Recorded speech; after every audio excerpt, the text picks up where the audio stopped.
गांव के किनारे एक छोटा सा कच्चा घर था जिसके सामने थोड़ी सी जमीन और पीछे सूखी मेड़।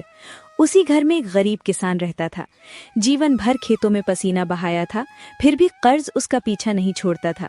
सुबह सूरज से पहले उठना और रात को थके शरीर के साथ लौटना उसकी दिनचर्या थी। पर इन सब के बीच उसके मन में एक सहारा था, संत कबीर की वाणी, जो उसे सिखाती थी कि गरीबी अपमान नहीं और मेहनत कोई अपराध नहीं।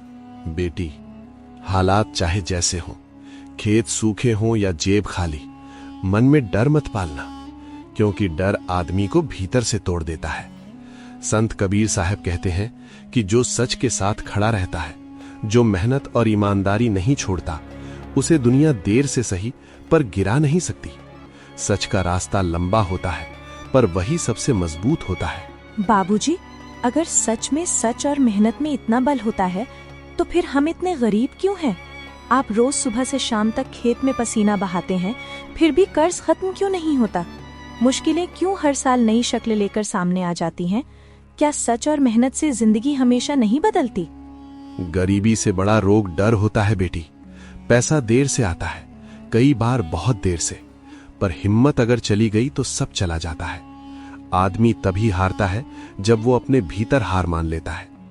कबीर यही तो समझाते हैं कि हालात चाहे जैसे हों, अगर मन मजबूत है तो रास्ता खुद बन जाता है, और अगर मन टूट गया तो भरा हुआ घर भी सूना लगने लगता है। बेटी अपने पिता की बात सुनती थी, पूरी तरह समझ नहीं पाती थी, पर उनके शब्दों में जो भरोसा था वही उसके मन में गहराता चला गया। स्कूल की किताबें फटी हुई थीं, जूते पुराने थे, पर आंखों में सीखने की चमक थी। किसान जानता था कि उसके पास देने को धन नहीं, पर सोच जरूर है, और वही वो अपनी बेटी को सौंपना चाहता था। लोग रोज ताने देते हैं बेटी कि लड़की पढ़ाकर क्या मिलेगा। कहते हैं कि पढ़ाई से पेट नहीं भरता और लड़की का घर तो एक दिन पराया ही होता है। पर मैं ये मानने को तैयार नहीं हूं, क्योंकि मैंने अपने जीवन में देखा है कि अज्ञान सबसे बड़ी गरीबी है, और ज्ञान वो दीपक है जो देर से सही पर अंधेरा जरूर हटाता है। इसलिए चाहे मुझे और कितना ही कष्ट क्यों ना सहना पड़े, मैं तेरी पढ़ाई को बोझ नहीं, अपना कर्तव्य समझता हूँ। बाबूजी, आप चिंता मत कीजिए। मैं जानती हूँ हालात हमारे खिलाफ हैं, किताबें महंगी हैं, रास्ता कठिन है और लोग भरोसा नहीं करते। लेकिन मैं वादा करती हूँ कि मैं पढ़ूंगी भी और कुछ बनूंगी भी, ताकि एक दिन आपको साहूकारों के सामने हाथ न फैलाना पड़े, ताकि लोग आपकी मेहनत पर हंसे नहीं, और ताकि मैं ये साबित कर सकूं कि आपकी बेटी किसी पर बोझ नहीं, बल्कि आपकी सबसे बड़ी ताकत है। बस यही सुनना चाहता था मैं बेटी, क्योंकि जब हालात इंसान को तोड़ने लगते हैं, तब ऐसे ही शब्द उसे फिर से खड़ा कर देते हैं। अगर तू मन में ठान लेगी तो समझ ले कि आधा रास्ता तू पहले ही पार कर चुकी है। और याद रखना, कबीर साहिब ने कहा है कि सच्चे मन से किया गया प्रयास कभी व्यर्थ नहीं जाता। इसलिए इस राह पर तू अकेली नहीं होगी। कबीर साहिब खुद तेरे साथ चलेंगे, तेरे हौसले बनकर। शाम ढलते ही किसान काम से लौटता, हाथ पांव दुखते पर मन शांत रहता। कभी दिए की लौ के सामने बैठकर वो कबीर का दोहा बुदबुदाता और बेटी चुपचाप सुनती रहती। उसे लगता जैसे ये शब्द केवल भक्ति नहीं, बल्कि जीवन को सहने की ताकत है। उसी छोटी सी झोपड़ी में सपनों की नींव पड़ चुकी थी, बिना शोर, बिना दिखावे, पर पूरे विश्वास के साथ। समय के साथ बेटी बड़ी होने लगी। पढ़ाई में उसका मन लगता था, पर रास्ता आसान नहीं था। स्कूल की दूरी, किताबों की कमी और घर की हालत हर दिन उसे याद दिलाती थी कि सपने देखना गरीबों के लिए सबसे कठिन काम होता है। गांव की गलियों में लोग उसकी मेहनत कम और उसकी गरीबी ज्यादा देखते थे। अरे रामू, लड़की को इतना पढ़ा लिखा कर क्या हासिल कर लेगा? आखिरकार उसे तो घर की चौखट ही देखनी है, चूल्हा चौका संभालना है। किताबों से न पेट भरता है न कर्ज उतरता है, बेकार में पैसे और मेहनत दोनों गवा रहा है। जमाने की सच्चाई समझ ले, सपनों से घर नहीं चलता। पेट सच में मेहनत से भरता है भाई, इस बात से मैं इनकार नहीं करता। पर अगर दिमाग खाली रह गया तो वही मेहनत भी अंधेरे में भटकने लगती है। किताबें पेट नहीं भरती, मगर इंसान को रास्ता जरूर दिखाती हैं, और मुझे अपनी बेटी के लिए वही रास्ता चाहिए। बाबूजी, अगर मेरी पढ़ाई से आपको ताने सुनने पड़ते हैं, अगर लोग आपको कमजोर समझते हैं, तो मैं पढ़ाई छोड़ दूंगी। मुझे नहीं चाहिए कोई सपना जो आपके सम्मान पर बोझ बन जाए। मैं काम कर लूंगी जैसे आप करते हैं। बेटी के शब्द किसान के हृदय में तीर की तरह लगे। उसने तुरंत समझ लिया कि समाज के ताने केवल बाहर से नहीं, भीतर से भी चोट करते हैं। उसने अपनी थकी हुई आंखों से बेटी की ओर देखा और वही शब्द दोहराए जो उसने स्वयं कबीर से सीखे थे।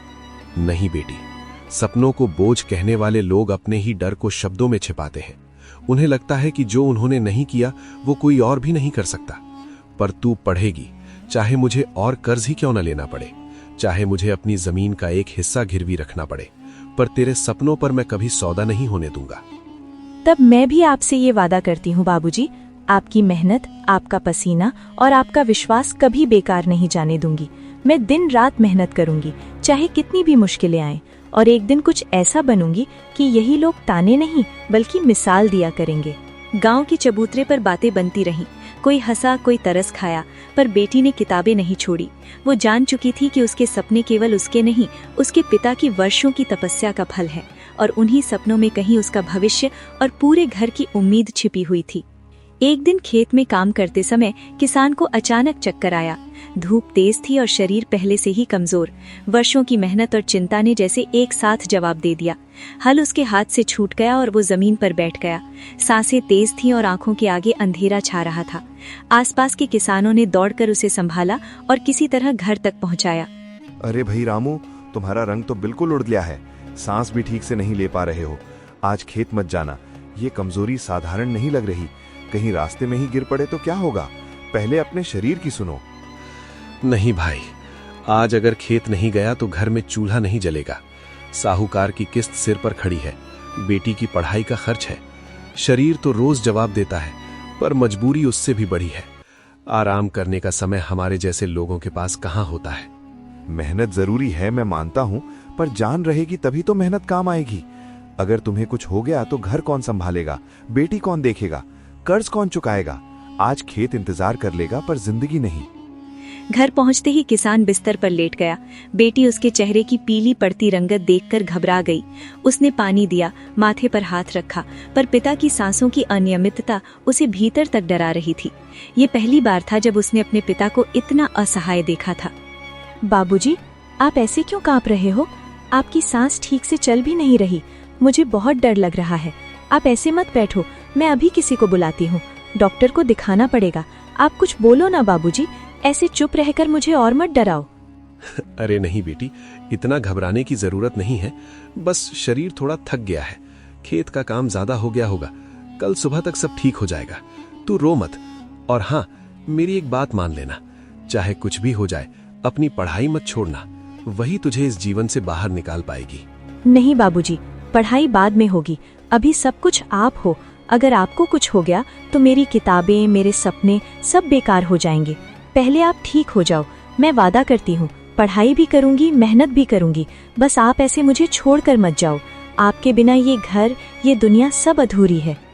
रात होते होते किसान की हालत और बिगड़ गई। तेज बुखार और कमजोरी ने उसे जकड़ लिया। घर में पैसे कम थे। डॉक्टर की फीस और दवाइयों का खर्च नया बोझ बन गया। बेटी पहली बार समझ पाई कि बीमारी केवल शरीर को नहीं, पूरे घर को हिला देती है। बाबूजी, आपकी ये हालत मुझसे देखी नहीं जाती। अगर आप ठीक नहीं हुए तो ये घर कैसे चलेगा? खेत कौन संभालेगा? दवाइयों का इंतजाम कैसे होगा? अब तो कोई ऐसा नहीं बचा जो रोज की कमाई लेकर आए। मुझे डर लग रहा है बाबूजी।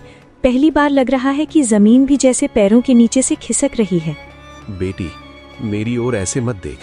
शरीर का बीमार होना हार नहीं होता। डर को मन में मत बसने देना। कबीर साहब कहते हैं, संकट वही नहीं जो सामने दिखे, असली संकट वो होता है जो मन को तोड़ दे। अगर मैं कुछ दिन नहीं उठ पाया तो ये मत समझना कि सब समाप्त हो गया। याद रखना, हिम्मत वही संपत्ति है जो कोई छीन नहीं सकता। नहीं बाबूजी, मैं डर के आगे नहीं झुकूंगी। आपने मुझे सिर्फ जन्म नहीं दिया, जीने का तरीका सिखाया है। मैं आपकी सीख और कबीर साहिब की वाणी को थामकर आगे बढ़ूंगी, चाहे मुझे अकेले ही सब कुछ क्यों न संभालना पड़े।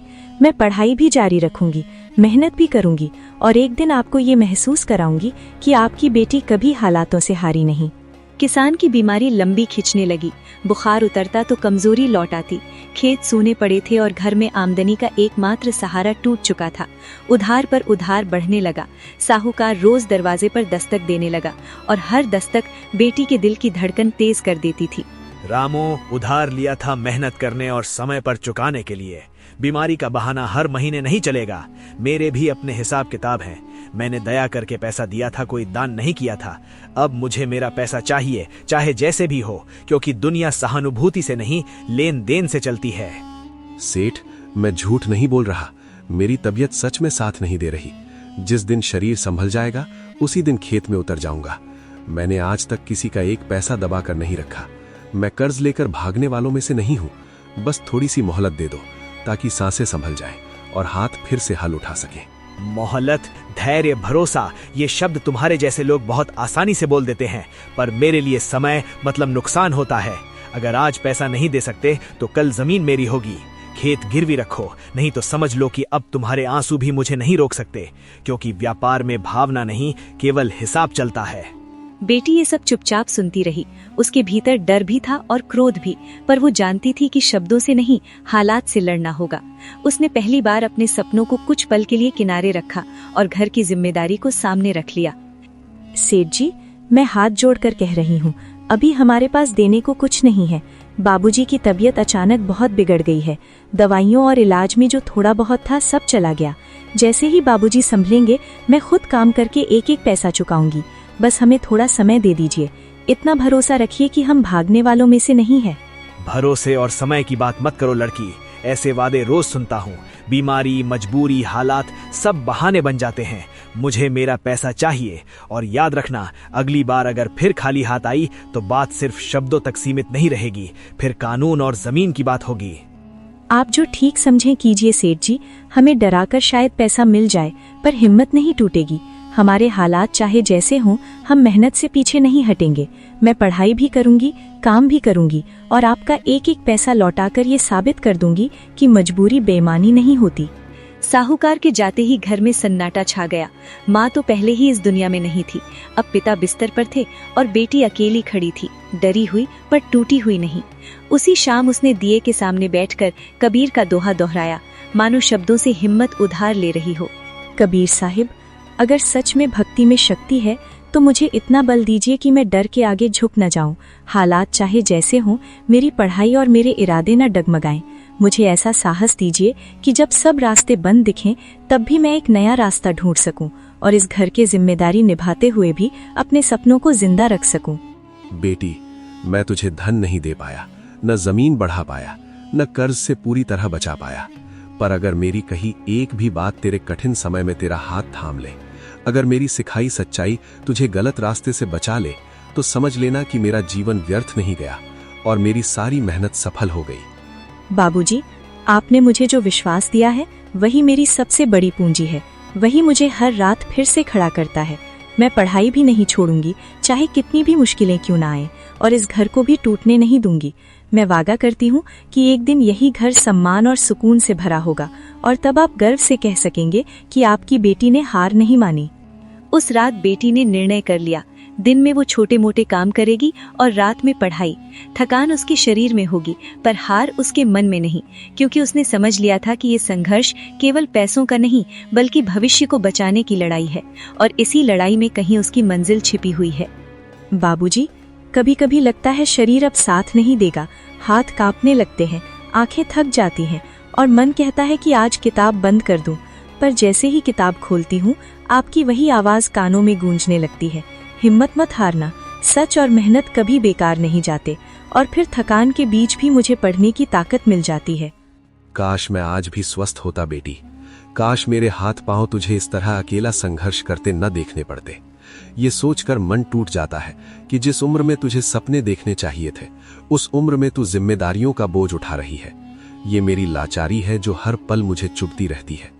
बोझ नहीं है बाबूजी, ये मेरा कर्तव्य है और यही कर्तव्य मुझे रोज थोड़ा और मजबूत बना रहा है। अगर आपकी तकलीफ मुझे आगे बढ़ने की वजह दे रही है तो मैं इसे कमजोरी नहीं, अपनी शक्ति मानती हूँ। एक दिन यही संघर्ष हमारी सबसे बड़ी जीत बनेगा। गांव के लोग अब उसे अलग नजर से देखने लगे थे। कोई प्रशंसा करता, कोई अब भी ताना देता, पर उसने कान बंद कर लिए थे। उसका लक्ष्य साफ था।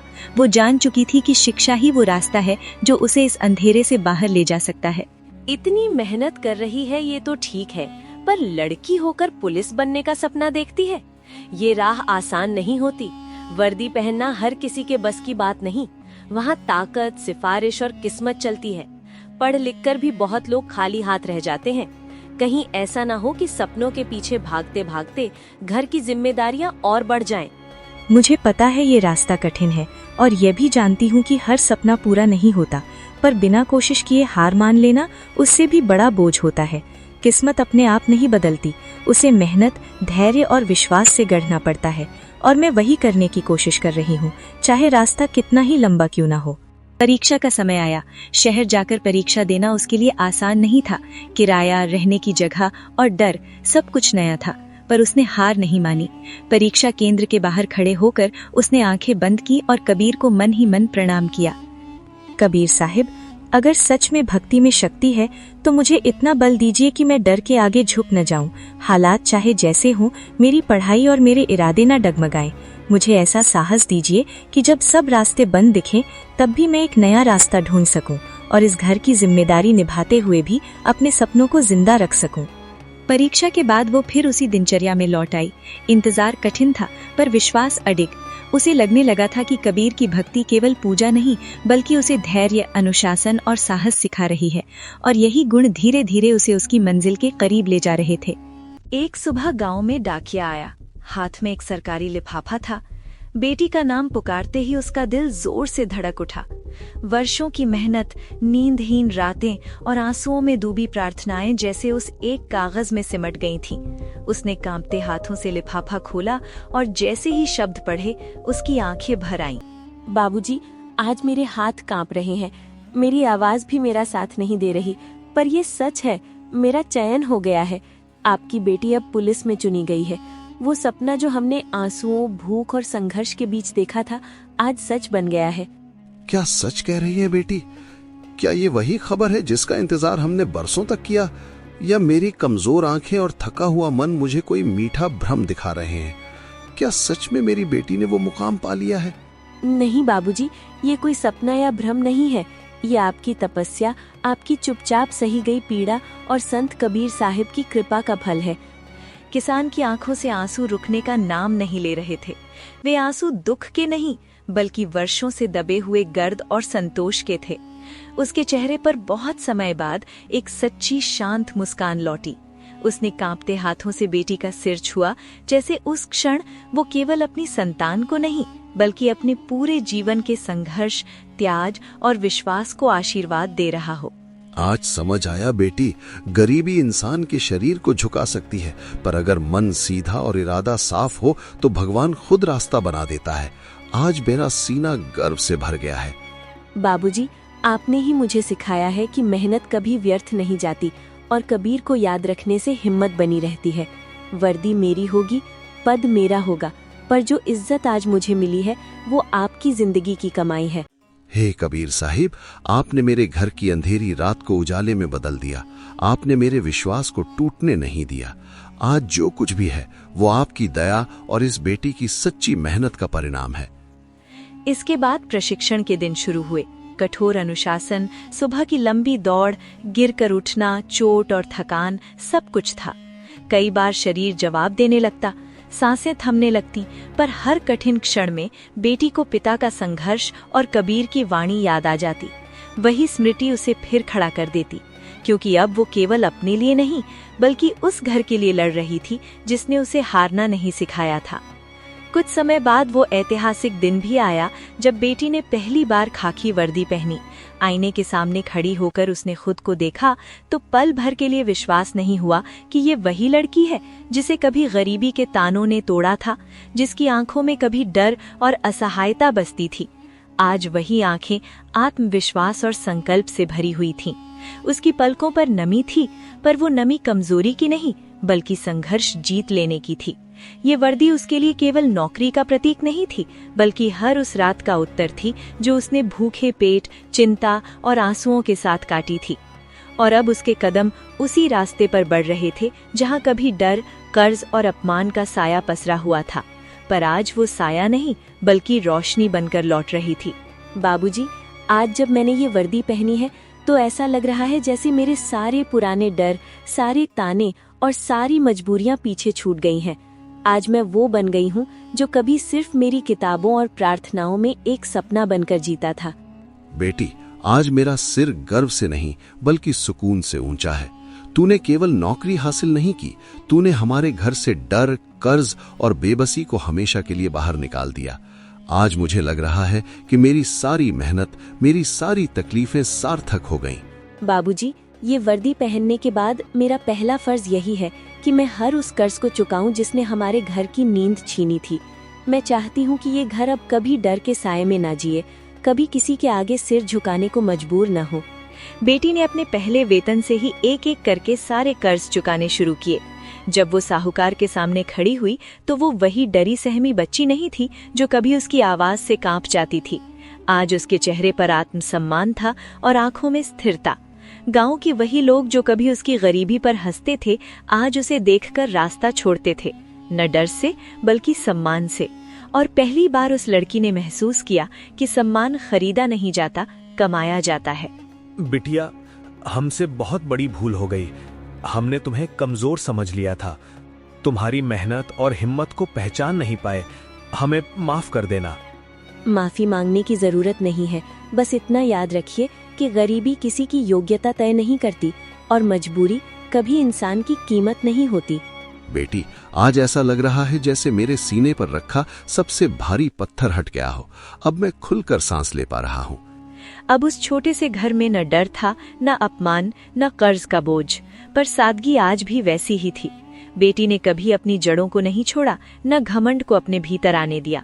वो आज भी हर सुबह वही दिया जलाती थी, वही संत कबीर का दोहा पढ़ती थी, क्योंकि वो जानती थी कि उसकी सफलता किसी अचानक हुए चमत्कार का परिणाम नहीं, बल्कि वर्षों की सच्ची भक्ति, कठिन परिश्रम और अटूट धैर्य की देन है। बाबूजी, अगर कबीर साहब की भक्ति और उनकी वाणी मेरा सहारा न बनती तो शायद मैं रास्ते में ही हार जाती। वही शब्द मुझे हर बार उठने की ताकत देते रहे। सच कहा बेटी, कबीर साहिब ने तुझे अमीर नहीं बनाया, उन्होंने तुझे भीतर से इतना मजबूत बना दिया कि दुनिया की कोई ठोकर तुझे तोड़ ना सके। और अब मेरी सबसे बड़ी जिम्मेदारी यही है बाबूजी कि मैं हर उस गरीब और मजबूर इंसान की रक्षा करूं जो कभी हमारी तरह डर और लाचारी में जी रहा हो, ताकि कोई और बेटी अपने सपनों से समझौता न करे। इस तरह एक गरीब किसान की बेटी केवल पुलिस अफसर ही नहीं बनी, बल्कि पूरे गांव के लिए उम्मीद और विश्वास की मिसाल बन गई। ये कहानी सिर्फ एक सफलता की कहानी नहीं थी, बल्कि इस सत्य का प्रमाण थी कि जब भक्ति सच्ची हो, मेहनत ईमानदार हो और इरादा अडिग हो, तो संत कबीर की वाणी सचमुच जीवन की दिशा और दशा दोनों बदल सकती है। अगर ये कथा आपको अच्छी लगी हो तो लाइक जरूर करें, शेयर करें, ताकि ये संदेश और लोगों तक पहुंचे। और ऐसी ही संत कबीर की प्रेरक कथाओं के लिए चैनल को सब्सक्राइब करना ना भूलें।